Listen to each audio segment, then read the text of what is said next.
Hello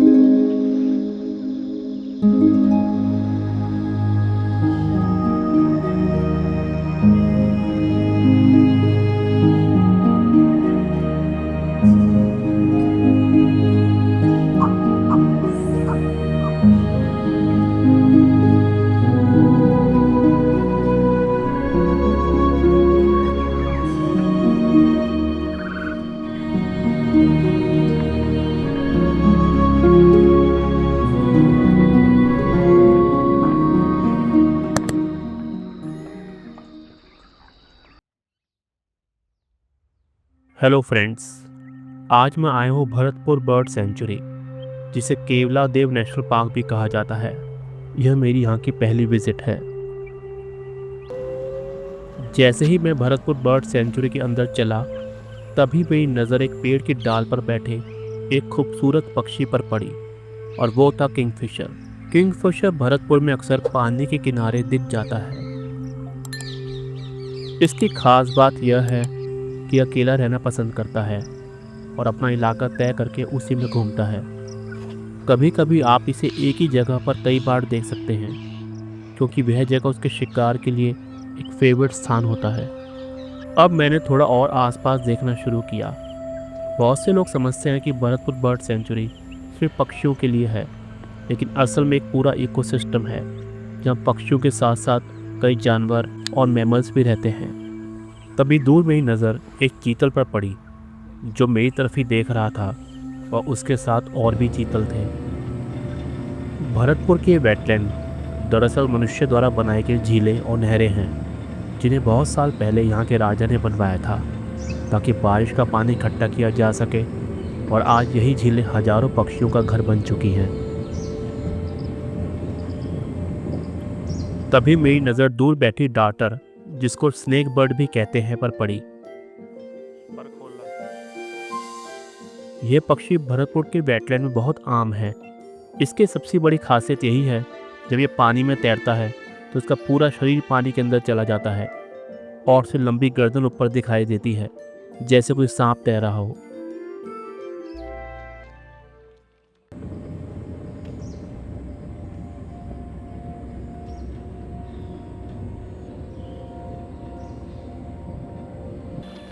अभी यहाँ birds बहुत कम हैं, और मेरी नज़र पेंटिस स्टॉक के खाली नेस्ट पर पड़ी, जो कि पिछले साल का है, और आज ये वेट कर रहे हैं दोबारा नई बसावट की।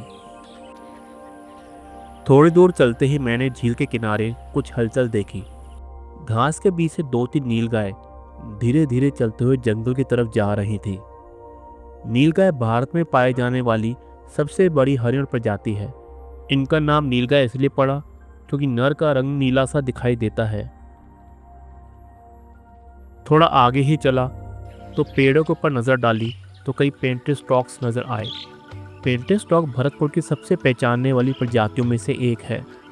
ये माइग्रेटेड बर्ड्स हैं, जो सर्दियों में यहाँ आते हैं और यहीं की झीलों और पेड़ों पर अपने घोंसले बनाते हैं। ये यहाँ कुछ दिन पहले ही आए हैं, और अब और भी बर्ड्स आनी शुरू हो जाएंगी। अभी अपने नए घोंसले रेडी कर रहे हैं, और उनका प्रजनन मौसम नवंबर से फरवरी तक चलता है। इस समय बड़ी संख्या में यहाँ इकट्ठा होते हैं और अपने बच्चों की देखभाल करते हैं।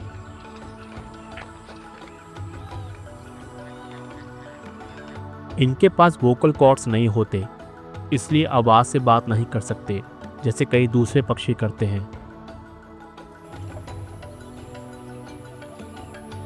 अब सूरज भी डूबने लगा था, और दोबारा मेरी नज़र पानी के बीच खड़ी हुई मेल नीलगाय पर पड़ी, जो कि बहुत ही खूबसूरत नज़ारा था। जैसा मैंने पहले कहा, मेल का रंग थोड़ा नीला होता है, तभी इनको नीलगाय कहा जाता है।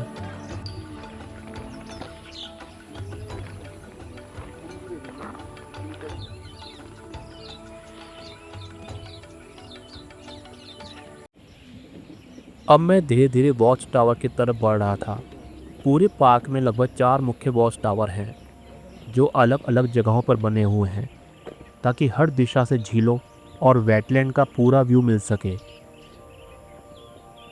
इस वॉच टावर का नाम केवलादेव वॉच टावर है, क्योंकि ये केवलादेव मंदिर के पास है। यहाँ से झील और आसपास के सूखे इलाके का अच्छा व्यू मिलता है।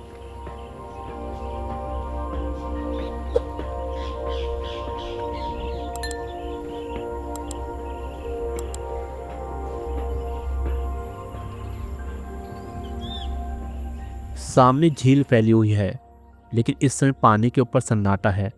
कोई बगुला नहीं, ना कोई स्टॉक, बस शांत पानी।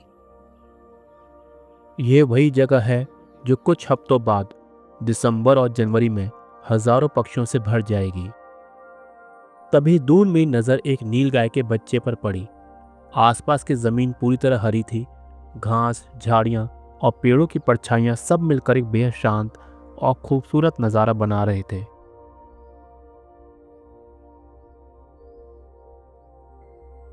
नीलगाय के बच्चे आमतौर पर जनवरी से मार्च के बीच पैदा होते हैं और जन्म के कुछ ही हफ्तों बाद ये चलना सीख जाते हैं और हमेशा अपनी माँ के बहुत करीब रहते हैं। भरतपुर में नीलगाय के लिए माहौल बहुत सुरक्षित है। यहाँ कोई बड़ा शिकारी नहीं है और चारों तरफ हरियाली, घास और पानी। दूर से देखने पर यह पानी एकदम शांत लगता है, लेकिन इसके अंदर हर पल कोई ना कोई हलचल रहती है। यही इस वेटरन की सबसे बड़ी खूबसूरती है, शांति के अंदर छिपी हुई जिंदगी।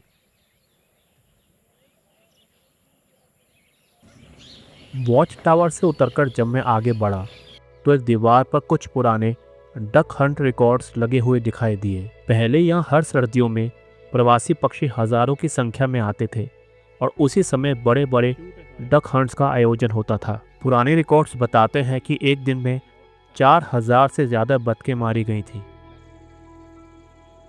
इस डक हंटिंग प्लेस के पास एक दूसरा वॉच टावर है और मैं चल पड़ा उसी की ओर। भरतपुर को फोटोग्राफर्स पैराडाइज कहा जाता है। अभी तो मैं यहाँ अकेला हूँ, लेकिन सर्दियों में जब भरतपुर अपने पूरे रंग में होता है तो ये वॉच टावर्स सिर्फ देखने की जगह नहीं, बल्कि नेचर की फोटोग्राफी क्लासरूम बन जाते हैं, जहाँ हर क्लिक एक कहानी कहता है।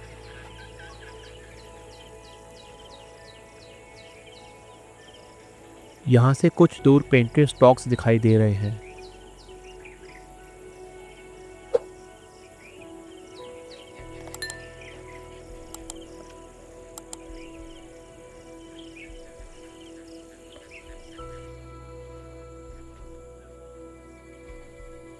अब शाम हो गई थी और मैं कुछ देर तक एक ही जगह पर बैठ गया, इसी उम्मीद में कि कुछ कैप्चर कर सकूं।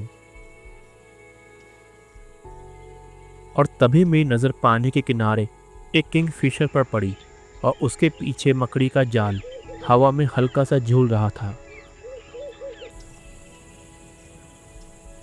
और वहीं थोड़ी दूर एक आउल चुपचाप बैठा था। वैसे तो ये काफ़ी दूर था, लेकिन मेरी नज़र इस पर पड़ ही गई। मैं वेट कर रहा था कब ये मेरी तरफ देखे, और ऐसा हुआ भी, और इसके लिए चाहिए पेशेंस। आउल अपनी जगह से हिला नहीं, बस थोड़ी देर मुझे देखता रहा और फिर धीरे से सिर घुमाकर फिर से अपने संसार में खो गया। अब शाम और गहरी हो गई थी और वापस जाने का समय था, और मुझको उम्मीद है आपको मेरी वीडियो पसंद आई होगी। तो फिर मिलते हैं नई वीडियो के साथ जल्दी ही।